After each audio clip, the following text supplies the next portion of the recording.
नमस्कार। आजची आपली रेसिपी आहे कापसासारखा सॉफ्ट तसेच दाणेदार सुमधुर असा रव्याचा शिरा। शिऱ्याची अगदी अचूक प्रमाणासहित रेसिपी मी तुमच्यासोबत आज या व्हिडिओमध्ये शेअर केलेली आहे।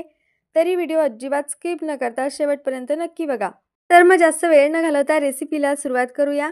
शिरा बनवण्यासाठी या ठिकाणी मी गॅसवरती एक कढई गरम करून घेतलेली आहे। त्यामध्ये आपल्याला अर्धी वाटी एवढं तूप टाकून घ्यायचं आहे। तूप कढईमध्ये पूर्णपणे वितळून घ्यायचं आहे। या ठिकाणी बघा तूप पूर्णपणे कढईमध्ये वितळलेलं आहे। आता हलकं तूप गरम झालं की त्यामध्ये आपल्याला थोडेसे किशमिश टाकून घ्यायचे आहेत।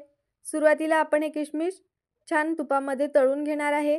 कढईमध्ये तूप टाकून घेतल्यानंतर गॅसची फ्लेम आपल्याला मंद ठेवायची आहे। मंद आचेवरतीच या ठिकाणी बघा मी किशमिश तळून घेतलेले आहेत। आवडत असल्यास तुम्ही शिऱ्यामध्ये ड्रायफ्रूट्स सुद्धा टाकून घेऊ शकता। ते सुद्धा तुम्ही तुपामध्ये सुरुवातीला तळून घेऊ शकता। तर या ठिकाणी बघा किशमिशचा हलका कच्चेपणा जाईपर्यंत मी किशमिश छान असे तळून घेतलेले आहेत। त्यानंतर एक वाटी जाड रवा घेतलेला आहे। आता हा रवा सुद्धा आपल्याला तुपामध्ये टाकून छान मंद ते मध्यम आचेवरती खरपूस असा भाजून घ्यायचा आहे। या ठिकाणी तुम्ही बारीक रव्याचा सुद्धा वापर करून घेऊ शकता। तर या ठिकाणी तुम्ही बघू शकता मी रवा छान मस्त मंद ते मध्यम आचेवरती हलका लालसर होईपर्यंत भाजून घेतलेला आहे। रवा आपल्याला चांगला व्यवस्थित भाजून घ्यायचा आहे, म्हणजेच शिरा सुद्धा आपला खूप छान बनून तयार होतो।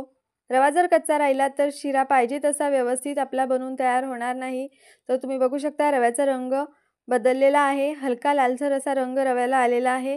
तर या स्टेजला आपल्याला यामध्ये गरम केलेलं पाणी टाकून घ्यायचं आहे।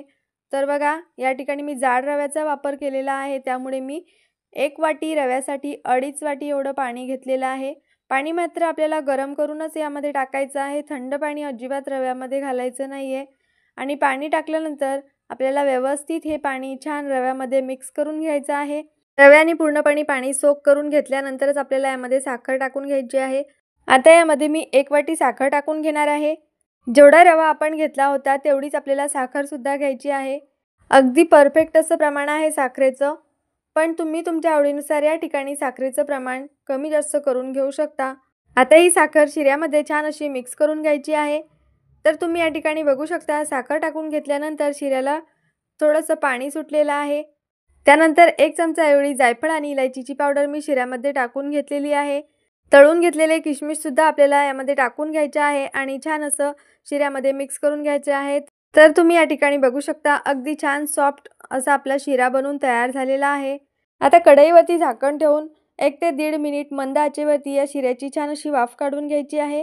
तर आता या ठिकाणी 1 ते 1.5 मिनिट एवढा वेळ झालेला आहे। तर झाकण काढून बघूया आणि आपल्याला गॅसची फ्लेम बंद करून घ्यायची आहे। तर तुम्ही बघू शकता मस्त छान कापसासारखा सॉफ्ट सुमधुर असा गोडाचा शिरा आपला बनून तयार झालेला आहे। आणि शिरा तुम्ही बघू शकता अतिशय सॉफ्ट तसेच दाणेदार आणि तोंडात टाकताच विरघळेल अशा पद्धतीचा हा शिरा या ठिकाणी बनून तयार झालेला आहे। चला तर मग तुम्ही सुद्धा माझ्या या पद्धतीने झटपट बनणारा हा रव्याचा शिरा एकदा नक्की बनवून बघा, सगळ्यांना आवडेल। आशा करते तुम्हाला आजची माझी ही रेसिपी आवडली असेल।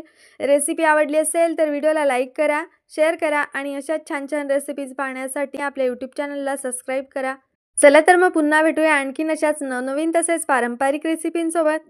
आणि आजचा हा व्हिडिओ शेवटपर्यंत बघितल्याबद्दल धन्यवाद।